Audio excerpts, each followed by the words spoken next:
आज मैं बड़ा इंटरेस्टिंग कॉन्सेप्ट के बारे में बात करूंगा कि अगर आपको यहाँ पे देखो, मैंने हमेशा आपको प्रॉब्लम्स बताए कि यहाँ पे फैमिली नहीं है, दिस एंड दैट, तो इसका सोल्यूशन क्या है? अकेलापन बहुत ज़्यादा है। मेरे पास इसका एक ही सोल्यूशन है, गाइस अपनी फैमिली ले आओ यहाँ। ये मैंने बहुत बड़ी गलती की आज से 15 साल पहले, जब मेरा ग्रीन कार्ड आया। मैं तभी अपने पेरेंट्स के साथ प्लानिंग कर सकता था कि जैसी ही मेरी सिटीजनशिप आए मैं उनको इमीडिएटली यहाँ ले आऊँ। मेरी सिटीजनशिप 2015 में आ गई। जब 2015 में आई, could sponsor my parents and get them here. उस वक्त लगा ये ओल्ड हो गए हैं, लेकिन आप ऐसी ऐसी बातें मेरे दिमाग में, ओल्ड हो गए, अब इनका आगे क्या मन नहीं लगेगा, ये है वो, ऐसी ऐसी बातें आई। अब मैं इन बातों को समझता हूँ कि ये फ्यूटाइल है, क्योंकि और 10 साल आप फिर उसी सिचुएशन में निकाल रहे हो। क्यों निकाल रहे? पेरेंट्स से आए हुए थे, एक बहुत ही लोनलीनेस वाली जो प्रॉब्लम है ना वो चले जाती है। फिर पेरेंट्सों को मालूम है हमेशा आपके साथ खड़े हैं। अच्छा, कई लोग कहते हैं कि यार जो पेरेंट्स यहाँ पे आते हैं तो वो बहू के साथ नहीं बनती, यानी कि मेरी वाइफ के साथ नहीं बनेगी मेरे पेरेंट्स की। भैया वो इंडिया के चौंचले हैं, वो इंडिया के चौंचले हैं, इंडिया के चौंचले बनाएंगे। यहाँ पे ऐसा नहीं है। अभी सभी को समझ में आ जाता है कि एक दूसरे के बिना रहना औखा है, क्योंकि यहाँ पे बंदा नहीं दिखता। आप देखो बाहर दिख रहा, पीछे बंदा दिख रहा है आपको? एक बंदा नहीं दिखता। पूरा दिन निकल जाता, पूरा हफ्ता निकल जाता है, एक बंदा नहीं मिलता आपको। एक बंदा नहीं मिलता, ना दिखता ना मिलता, ना दिखता ना मिलता। राइट? तो आप पेरेंट्स क्या, बहू क्या, सबको पता चल जाता है। राइट?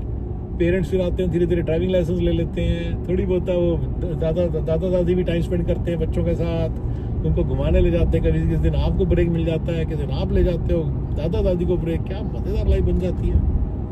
ये इसका एक सीक्रेट शॉर्टकट है जो मैं सबको समझा रहा हूँ। रोहन विरदी, वीडियो ना बना, trust me on this brother, trust me on this. तो अपने पेरेंट्स को यहाँ लाने के बारे में सोच, और उसके लिए तुम्हें पहले जल्दी से जल्दी ग्रीन कार्ड लेना है ताकि तुम जल्दी जल्दी सिटीजनशिप ले सको। वर्क टुवर्ड्स दैट, ठीक है ना? ये जो भी, अब उसके लिए मैं स्ट्रेटेजी नहीं बता रहा हूँ कि कैसे करना है जल्दी जल्दी, लेकिन बड़े बड़े तौर पे वही बंदा यहाँ पे कामयाब है जो अपने पेरेंट्स ले आए, अपने सारे भाई बहनें यहीं ले आए।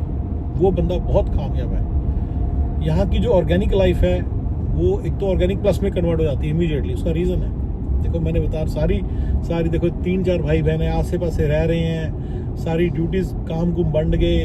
राइट? लेकिन जो मस्तियाँ हैं वो डबल हो गई। राइट? मस्तियाँ डबल हो गई, भी तो दोनों चीज़ हुई हैं। मस्तियाँ डबल हो गई, सब कुछ बढ़िया। राइट? समझ रहे हो? मस्तियाँ डबल, काम बंट गया। राइट? तो इमीडिएटली ऑर्गेनिक प्लस में कन्वर्ट हो जाएगी लाइफ। ठीक है ना? मैं एग्जांपल और दे सकता हूँ अगर आप समझो तो।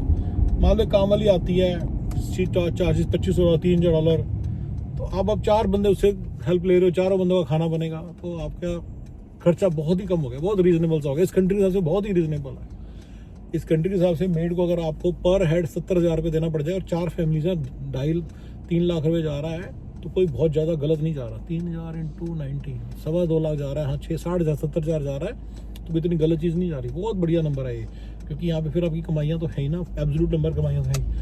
अच्छा, फिर चाम बना रहता है, कोई आपका नेफ्यू है, उसने गाड़ी ली, आपको खुशी होती है, आपको लगता है आप ही ने गाड़ी ले ली है। समझ रहे हो? घर में हर दूसरे दिन एक नई गाड़ी आती है, कुछ नया होता रहता है। हरी की लाइफ, नेफ्यू नीसीस की लाइफ, सब मज़ेदार बढ़िया लाइफ कटेगी। तो देश की जो, इस देश की अकेलेपन का इशू है, मैंने आज पहली बार ही आपके सामने एक सोल्यूशन रखा है। ये उन सब लोगों के लिए है जो यहाँ पे आते हैं और नॉर्मल ऑर्गेनिक लाइफ में फंसे हुए हैं, चाहे वो क्लास 1 है जिनको मैंने आने से मना किया है, पर वो आ तो गई हैं, तो वो भी अब उनके लिए भी सोल्यूशन यही है। क्लास 2, 3, 4 के लिए भी यही सोल्यूशन है। सबके लिए यहाँ पे जो इंडिया के क्लास 1, 2, 3, 4 है, जो यहाँ सारे बैठे हुए हैं, उन सबके लिए जो अकेलेपन का मैंने सोल्यूशन, उनकी जो ऑर्गेनिक लाइफ है, जिसमें मिडिल माइनस लाइफ स्टाइल बोलता हूँ, मैं उसको ये बताना चाहता हूँ कि वो इमीडिएटली ऑर्गेनिक प्लस में कन्वर्ट हो जाती है। बहुत बढ़िया लाइफ हो जाती है। और भी चीज़ें हैं, रिसर्च का मैंने बताया था आपको, रिसर्च का काम डबल, मतलब 4 गुना बढ़ जाता है, 4 गुना कम हो जाता है। मतलब कि अब आपको हर चीज़ रिसर्च ना करनी, कुछ रिसर्च आपने की, कुछ आपके भाई ने की, कुछ आपके मम्मी डैडी ने की। समझ रहे हो? सारा काम, सारी टेंशनें आधी रह जाती हैं। उनसे मम्मी डैडी से बात की, मम्मी डैडी भी खुश कि चलो बच्चा बात कर रहा है। आपको जहाँ पे बात करने को बहुत कुछ होगा भाई, यहाँ तो बंदे को बंदा नहीं मिलता। तो फिर वो जो इंडिया के चौंचले हैं ना जी, मैंने रिश्तेदार को कुछ बताना नहीं है, रिश्तेदार ये वो सब इंडिया की प्रॉब्लम्स हैं। यहाँ पे जितने रिश्तेदार हो उतना अच्छा है, यहाँ पे नहीं वो प्रॉब्लम आएगी, यहाँ पे वो प्रॉब्लम नहीं आएगी। अच्छा, इसीलिए जो यहाँ पे जट फैमिलीज हैं, पंजाबी फैमिलीज हैं, सिख फैमिलीज हैं, बड़ी खुश हैं। वो खुश रहती हैं, क्योंकि उनको इश्यूज नहीं मालूम। उनके तो पेरेंट्स के साथ रहते हैं, भाई बंधु उनके आसपास रहते हैं। मैं कहा यार तुम वहाँ जा, बच्चे को कहाँ छोड़ा? बच्चे को मैं अपने भाई के पास छोड़ाया। ले, मैं तो हैरान रह गया। मैं कहा यार क्या प्यार है तुम लोगों का, क्या तुम लोगों ने तो जन्नत बसा रखी है यहाँ पे। तो यहाँ पे ऑर्गेनिक प्लस लाइफ बनती है। इससे बड़ी ऐसा नहीं होता कि immediately this is a solution to all the problems, पर ये जो अकेलेपन वाली प्रॉब्लम है उसका सोल्यूशन निकल गया, और आपकी ऑर्गेनिक से ऑर्गेनिक प्लस लाइफ जरूर बनेगी, क्योंकि आपको एक अल्हड़पन है अपनी लाइफ, अब टेंशन कम है आपको। ठीक है ना? चलिए guys, thank you very much. Okay ji.